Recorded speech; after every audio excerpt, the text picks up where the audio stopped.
સામાન્ય રીતે આપણે દરેક દવાખાના જોઈએ છે, પશુઓનું દવાખાનું પણ જોયું છે અને માનવીનું પણ દવાખાનું જોયું છે, પરંતુ અમરેલી જિલ્લાના યુવકે ખેતીનું દવાખાનું બનાવ્યું છે અને જેમાં ખાતર, દવા, બિયારણ તેમજ અલગ અલગ સુવિધાઓ ઉપલબ્ધ કરવામાં આવી છે।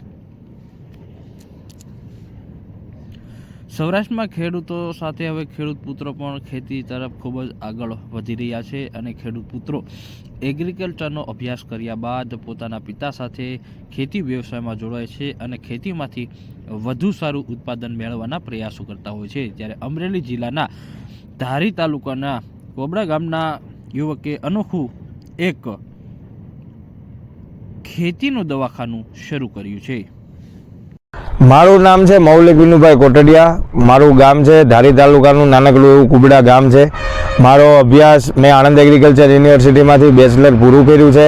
ત્યાર પછી ઘણી બધી કંપનીઓની અંદર દવાના, ખાતરના, બિયારણની ઘણી બધી કંપનીઓની અંદર ઘણા બધા રાજ્યોની અંદર મેં કામ કરી। ત્યાર પછી એક આ નવો પ્રયાસ કર્યો છે અને ખેડૂતો માટે અને ખેડૂતો સાથે રહીને કામ કરવાનો આ મારો વિચાર છે। અને અહીંયા અમે ખેડૂતો માટે માઇક્રોસ્કોપિક સુવિધાથી લઈ જમીન ચકાસણી સુધીની તમામ પ્રકારની સુવિધાઓ અહીંયા ઉપલબ્ધ છે।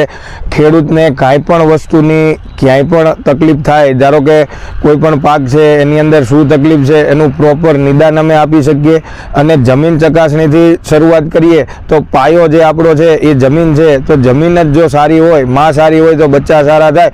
તો અહીંયા મુખ્ય અમારો ઉદ્દેશ એક જ છે કે ખેડૂતની જમીન કેવી રીતે સુધરે અને જમીન ઉપર એમને જે પણ અત્યારે જે પણ રોગ જીવાત છે આપણા શરીરની અંદર એ રોગ જીવાત ત્યારે જ આવે જ્યારે આપણી ઇમ્યુનિટી પાવર ઘટતો હોય।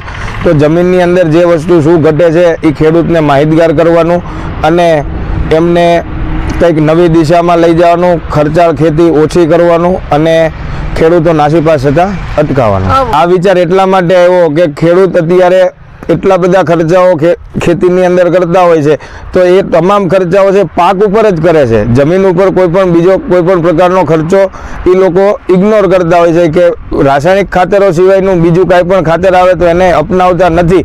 તો એ અપનાવવા માટે માઇક્રોસ્કોપિક નિદાનથી લઈ અને જમીન ચકાસણી સુધીના અમે અહીંયા સુવિધાઓ એટલા માટે આપીએ છીએ અને એટલા માટે જ અમે ખેતીનું દવાખાનું એવું નામ આપેલું છે। મૌલિકભાઈએ જણાવ્યું કે પોતે 70,000 રૂપિયાની નોકરી છોડી છે।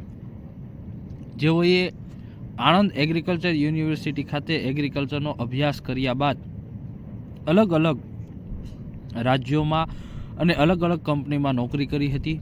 બ્રાન્ચ મેનેજર સુધીની નોકરી કર્યા બાદ 70,000નો પગાર છોડીને માદરે વતન ખેડૂતોની સાથે રહી અને કંઈક સારું ખેડૂતો કરે જેની માટે પ્રયાસ કર્યો છે અને હાલ યુવકે 10 લાખનો ખર્ચ કરી ખેતીનું દવાખાનું શરૂ કર્યું છે।